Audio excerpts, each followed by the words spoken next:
दोस्तों नमस्कार। आज की बौद्ध जातक कथा का शीर्षक है सील के बिना विद्या व्यर्थ। एक समय की बात है, एक बोधिसत्व प्रसिद्ध आचार्य थे जो कई शिष्यों को पढ़ाते थे। एक दिन उनके प्रिय शिष्य श्वेत केतु स्नान कर लौटते समय उसे रास्ते में एक चंडाल जाति का व्यक्ति मिला। चंडाल की देह से टकराकर आने वाली हवा अपनी देह से कहीं छू ना जाए और उसकी छाया अपनी देह पर न पड़े, इस कारण श्वेत केतु जोर से चिल्लाया, अरे मूर्ख चंडाल, रास्ते से हट जा। मैं ब्राह्मण होने के कारण तेरी देह से टकराने वाली हवा मेरी देह से छू ना पाए, क्या तुम्हें यह मालूम नहीं? तब चंडाल बोला, अगर तू ब्राह्मण है तो मेरे कुछ सवालों का जवाब दे। ऐसा कहकर चंडाल ने कई तरह के सवाल श्वेत केतु से पूछे, लेकिन श्वेत केतु उन सवालों का जवाब न दे पाया। चंडाल ने उसे अपनी दोनों टांगों के बीच से निकाल दिया और वहां से चला गया। चंडाल द्वारा होने वाले अपमान के कारण श्वेत केतु बहुत क्रोधित हुआ, लेकिन चंडाल के अपमान का प्रतिकार करने का साहस न होने के कारण अपने गुरु के पास जाकर चंडाल को बद्दुआ और श्राप देने लगा। गुरु जी ने कहा, श्वेत केतु, तुझ पर बड़ा अन्याय हुआ है। रास्ते में खड़े चंडाल का अपमान करने का अधिकार तुझे किसने दिया? वह चंडाल तुझसे अधिक बुद्धिमान प्रतीत होता है। ऐसे में उससे प्रतिस्पर्धा करके अपनी फजीहत करवाने का क्या कारण? उससे विवाद करने के बजाय घर वापस नहीं लौटना था। ठीक है, अब तो शांत हो जाओ। बद्दुआ देकर अपने सील के विरुद्ध आचरण ना करो। गुरु के उपदेश से वह शांत हो गया, लेकिन उसे वहां खड़े रहने की लज्जा आने लगी। जहां उसे शिष्यों में श्रेष्ठ होने का गर्व था, वहीं एक चंडाल से अपमानित होना और गुरुजी ने इसके लिए उसे ही दोषी ठहराना, यह सब उस अभिमानी युवक को कैसे सहन होता? उसने गुरु का घर छोड़ दिया और तक्षशिला जाकर अपना अध्ययन पूर्ण किया। एक ज्ञानी के रूप में समाज में सम्मान मिले, इस हेतु उसने संन्यास ग्रहण कर लिया।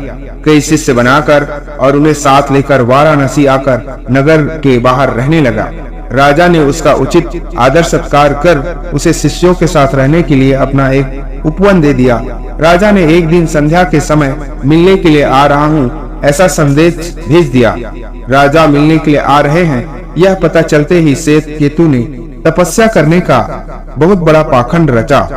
अपने कुछ शिष्यों के पांव बांधकर पेड़ों पर उल्टा लटका कर रखा, कुछ को पंचाग्नि व्रत साधना करने पर लगाया, कुछ अपने हाथ ऊपर उठाकर तपस्या का ढोंग करने लगे।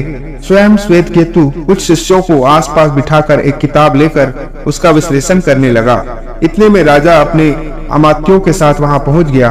उन अमात्यों में से एक बोधिसत्व था। राजा ने बोधिसत्व से कहा, यह विविध प्रकार से साधना करने वाला साधक कौन है?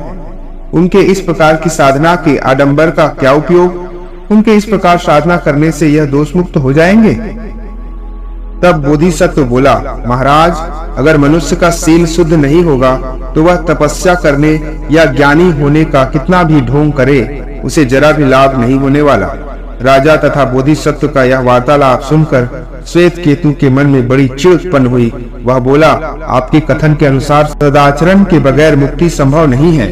इस अवस्था में सभी वेदों का अध्ययन करने वाला भी मोक्ष को प्राप्त नहीं कर सकता। अगर ऐसा हुआ तो वेदों का अध्ययन करना निष्फल होगा।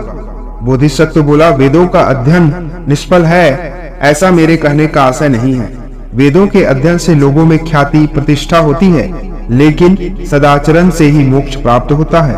ख्याति प्राप्त करने के लिए वेदों का अध्ययन करना चाहिए, लेकिन मोक्ष प्राप्त करने के लिए सीलों का संपादन करना होगा। इस प्रकार बोधिसत्व ने सील, सदाचरण के बगैर तपस्या तथा वेदों का अध्ययन करना व्यर्थ है यह सिद्ध कर दिखाया। तब श्वेत केतु का पाखंड राजा की समझ में आया और उसे तथा उसके शिष्यों को गृहस्थ बनाकर अपने राज्य में नौकरी पर रख लिया। धन्यवाद। ऐसे ही प्रेरक वीडियो के लिए हमारे चैनल को लाइक, शेयर और सब्सक्राइब जरूर करें।